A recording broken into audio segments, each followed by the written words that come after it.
Lóyin Ládùn lètò sáyé sọ. Ẹ káàbọ̀ sórí ètò Lóyin Ládùn. Orúkọ tèmi ni Abdulrahim Asos àti kejì mi Esther Akérèlé. Báyìí a ní àlejò pàtàkì kan tó fẹ́ bá wa sọ̀rọ̀ àwọn ẹlẹ́yìn. Ẹ káàbọ̀ sà. God bless you. Ẹ kú ilé o, gbogbo ilé. Ẹ bá wa sọ orúkọ yín fún àwọn aráalé. Orúkọ tèmi ni àlùfáà àti ajínrere Abíọ́dún Gabriel Onífádé. Bẹ́ẹ̀ni, gbogbo ẹ̀yin èèyàn wa nínú ilé, mo mọ̀ pé ẹ ti máa rò pé kí ló ń ṣẹlẹ̀. Òní jẹ́ ọjọ́ ìgbóhùnsáfẹ́fẹ́ fún gbogbo àwọn ìwé ní àgbáyé. Bẹ́ẹ̀ náà ṣe mọ̀ pé ẹ̀yin ló ń di àkọ́kọ́.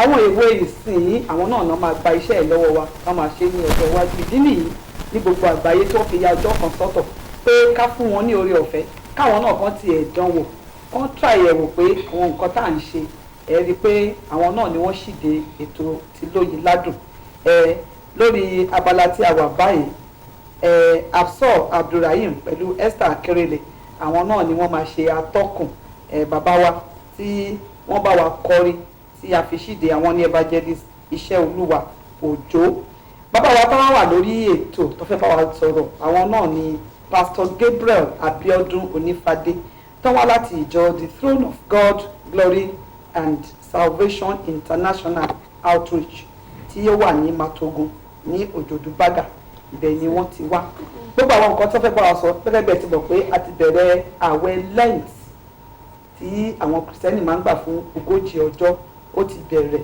láti ọjọ́rú eléyìí tí ó kọjá tó lónìí gbogbo àwọn nǹkan tí Esther àti Absor tí wọ́n fẹ́ bi wọ́n ṣàyẹ̀ ká farabalẹ̀ ká máa bá ètò bọ̀ ó yá o ó yá.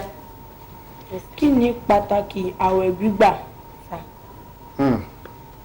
Ọ̀rọ̀ tó lágbára díẹ̀ ni a rí i pé àwẹ̀ jẹ́ ohun tó ṣe pàtàkì gẹ́gẹ́ bí onígbàgbọ́ tí ò bá lè gbà àwẹ̀ irú ẹni yẹn ó ti dòkú láàyè. A rí i pé Kristi olùgbàlà ẹni tí àwa ń tọ̀ ẹni tí à ń ké pè ẹni tí à ń tẹ̀lé lẹ́yìn ó fi kọ́ wa wípé àwẹ̀ wa àdúrà wa gbígbà ó ṣe pàtàkì and that was why nínú ìwé Máàkì tó bá wo orí kìíní àwa wò láti ẹsẹ̀ ìkejìlá sí ìkẹrìndínlógún Bíbélì sọ wípé ẹ̀mí Olúwa gbé Kristi wọnú aginjù láti ibẹ̀ yẹn ó wọnú àwẹ̀ 40 ọ̀sán àti 40 òru ní ìparí ohun gbogbo lẹ́yìn àwẹ̀ ni pé èṣù wá láti dán wò ṣùgbọ́n torí pé ó ti jẹ́ ẹ̀mí ó ti wà nínú ẹ̀mí ṣáájú àdánwò èṣù Olúwa fún un ní oore ọ̀fẹ́ ó sì fún un ní agbára láti borí ogun èṣù. Àwa náà gẹ́gẹ́ bí ọmọ Ọlọ́run gẹ́gẹ́ bí Kristẹni gẹ́gẹ́ bí àwọn atáǹtẹ̀lé àwọn òjíṣẹ́ Ọlọ́run a gbọ́dọ̀ máa fi ara wa sínú àwẹ̀ gbígbà. Bíbélì sọ wípé ẹ̀mí ni Ọlọ́run àwọn tí ó bá dẹ̀ fẹ́ rí yóò wà nínú ẹ̀mí so ó ṣe pàtàkì gẹ́gẹ́ bí onígbàgbọ́ láti jẹ́ ẹni tí ó máa fi àwẹ̀ ṣe ara rẹ̀ ní agbára. Sà, ṣé gbogbo Kristẹni ni ó máa ń gbà àwẹ̀ Lent? Kì í ṣe ó yẹ gbogbo wa ló yẹ ká máa gbà ṣùgbọ́n a rí pé lénìí àti rí butter and bread Christian is all over the places so kò sí nǹkan tá a fẹ́ ṣe sí gbogbo wa ló yẹ ká máa gbà àwẹ̀ tá a bá wọ tí Bíbélì sọ ní ìwé Jóẹ́lì orí kejì ẹsẹ̀ ìkejìlá tó bá wò tẹ́lẹ̀ láti dé ẹsẹ̀ ìkẹrìnlá Jésù wípé ẹ wá sí ọ̀dọ̀ mi pẹ̀lú gbogbo ọkàn yín ó ní ẹ wá sí ọ̀dọ̀ mi pẹ̀lú gbogbo ọkàn yín ẹ wá pẹ̀lú àwẹ̀ yín ẹ wá pẹ̀lú ẹkún pẹ̀lú ìpánkeke ó ní ẹ fa ọkàn yín ya kì í ṣe aṣọ yín lóní kẹ́ ẹ fà ya and in the process of that níjẹ́ tíà ó yà rend your heart not your garment so it is a must for you as a Christian that we should always play alongside with him and at the same time gẹ́gẹ́ bí ọmọ Ọlọ́run gẹ́gẹ́ bí Kristẹni gẹ́gẹ́ bí ẹni tí à ń wò gẹ́gẹ́ bí ọmọ ẹ̀ta ń tẹ̀lé Kristi olùgbàlà ohun tó fi kọ́ wa ní àwa náà gẹ́gẹ́ bí ọmọ rẹ̀ a gbọ́dọ̀ máa ó jẹun tá a gbọ́dọ̀ mú lókùnkúndùn láti máa bá rìn nínú ẹ̀mí. Kí lohun tó yẹ tí a máa ṣe ní àsìkò Lent? Ohun tó pọ̀ ni ìkan nínú rẹ̀ náà ni pé a gbọ́dọ̀ máa fi fún àwọn ènìyàn ìyẹn àkọ́kọ́ nìyẹn. Number 2 a gbọ́dọ̀ wo ara wa gẹ́gẹ́ bí ọmọ Ọlọ́run wípé ǹjẹ́ mò ń rìn ní ọ̀nà tó tọ́ ǹjẹ́ mò ń ṣe ohun tó tọ́ ǹjẹ́ mi ò ti ṣìnà ǹjẹ́ mi ti kúrò ní ìlànà tí Ọlọ́run fi lélẹ̀ gbogbo àwọn nǹkan wọ̀nyí láti wò gbogbo ibi tó bá ti wá ṣe ohun tí ò tọ́ tó bá ti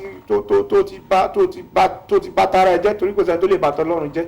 Àkókò yìí jẹ́ àkókò ìrònúpìwàdà láti wò pé òkè mo fẹ́ súnmọ́ Ọlọ́run ju ti tẹ́lẹ̀ lọ, mo fẹ́ padà tọ̀ Kristi olùgbàlà, mo fẹ́ bá bàbá yẹn rìnrìn àjò, mo fẹ́ bá Ọlọ́run yẹn pé ní ọjọ́ ìdájọ́.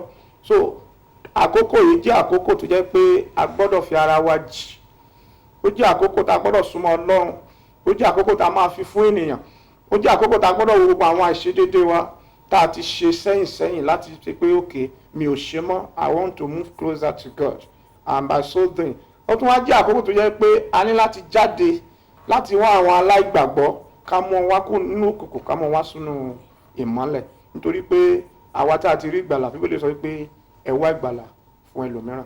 So ó jẹ́ àkókò tó jẹ́ pé a ní láti tan ìmọ́lẹ̀ ìrere káàkiri àgbáyé. God bless you. Ìmọ̀ràn wo ni ẹ ní fún àwọn Kìrìsìtẹ́nì? Ìmọ̀ràn tá a ní fún àwọn Kìrìsìtẹ́nì náà ni wípé kán tẹ̀lé ọ̀rọ̀ Ọlọ́run, torí that's our dictionary. Kìrìsìtẹ́nì tí ò bá sí ti Ọlọ́run tara rẹ̀ ló ń ṣe. Ìmọ̀ràn tá a lè gbà wàá rí nǹkan tó ń ṣẹlẹ̀ nílùú wa lénìí. Christian is all over the places, but of course à ń fi àfẹnujẹ́ Kìrìsìtẹ́nì là ń jẹ́, àfi ọkàn kì í ṣe àfọkànjẹ́. Ohun tí tá a bá di pé à ń fi ọkàn jẹ́ Kìrìsìtẹ́nì, ìgbà yẹn ni ohun gbogbo tó máa tò. Nigeria is the way it is. All over the world there is a trouble here and there, and tá a bá wò náà lọ títí àwa yẹn náà ni. Ṣùgbọ́n àdúrà tá a sá ń gbà ní wípé kí ọ̀rọ̀ Ọlọ́run kó lè yé wa, ká dẹ̀ lè máa ṣe ohun tó tọ́. Lákòótán ni wípé ẹni tó bá fẹ́ jẹ́ Kìrìsìtẹ́nì tòótọ́ tó dẹ̀ mọ̀ pé ó fẹ́ ṣe ìfẹ́ Ọlọ́run, you must walk within the world, not in the world but in the words. tó bá rìn nínú ọ̀rọ̀ Ọlọ́run o ò ní rìn nínú ayé, ṣùgbọ́n tó bá rìn nínú ayé ó ṣeé ṣe kí ayé gbé omi kó pa ọ̀rọ̀ Ọlọ́run tì. So gẹ́gẹ́ bí Kìrìsìtẹ́nì o ní láti jẹ́ ẹni tí ó máa mú ọ̀rọ̀ Ọlọ́run lọ́kùnkúndùn. Once the word is living in you, then life is in you and Christ is in you and the Spirit of God bákan náà a máa ṣe àkóso ìrìn àjò ẹ̀dá. tó God bless you. Esther, kó tó di pé àti ẹ̀ máa wá lọ, dáàdi wa ẹ máa bá wa gbàdúrà fún gbogbo àwọn èwe lágbàáyé, torí òní ló jẹ́ ọjọ́ tá a yà sọ́tọ̀ fún ìgbóhùnsáfẹ́fẹ́ fún àwọn èwe. Ṣùgbọ́n kó tó di pé ẹ máa ṣe lè, ọ̀pọ̀lọpọ̀ ẹlòmíì ló máa fẹ́ pè yín tẹ́ bá kúrò lórí ètò pé bóyá wọ́n fẹ́ rí yín, bóyá àdúrà ló fẹ́ kẹ́ gbà fún wọn. Kí ni nọ́mbà tán lè pè yín sí?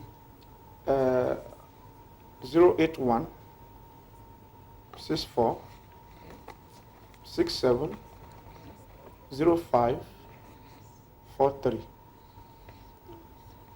Tó ẹ bá wa fún àwọn ìwé ní àdúrà. A gbé Ọlọ́run ga fún oore ọ̀fẹ́ èyí tá a ní láti wà níwájú Olúwa láàárọ̀ yìí, kì í ṣe ipá tàbí agbára ènìyàn bí kò ṣe oore ọ̀fẹ́ Ọlọ́run. A gbàdúrà fún gbogbo ẹ̀yin èwe pátá, ẹ̀yin tẹ́ ń wò mí nílé ni, ẹ̀yin tẹ́ ń wà bí lọ́wọ́lọ́wọ́, ààbò Ọlọ́run yóò dájú lórí yín. Àmín. A gbàdúrà fún gbogbo yín pátápátá nítorí pé ẹ̀yin ni ọjọ́ ọ̀la orílẹ̀-èdè yìí, ẹ̀yin ni ọjọ́ ọ̀la òbí yín, ẹ̀yin ni ọjọ́ ọ̀la ògo ìdílé ti ọ̀la.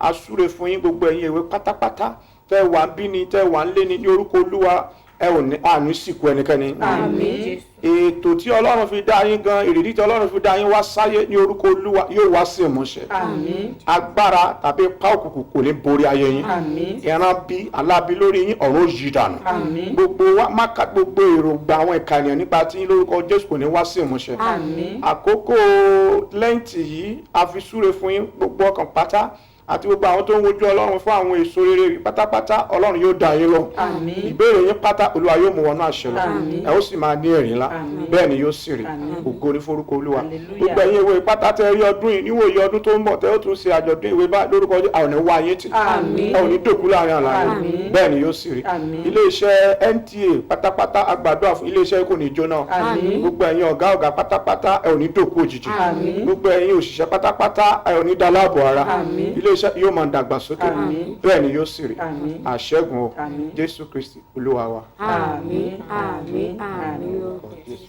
Àdúpẹ́. Tó bàbá wa Pastor Gabriel Abiodun Onífádé tán wá láti ìjọ The Throne of God Glory and Salvation International Outreach tí ó wà ní Matogun ní Òjòdú Bágà, àwọn náà wà lórí ètò. Esther, kí ló fẹ́ sọ náà? ẹ ṣé sà, Ẹ ṣé sà. àdúpẹ́ fún God gbogbo bless you. ìmọ̀ràn tẹ́ fún wa. àdúpẹ́ lọ́wọ́ ẹ̀ sà. Okay. Lóyìn ládùn lẹ́tọ̀ sáyẹ́nsì.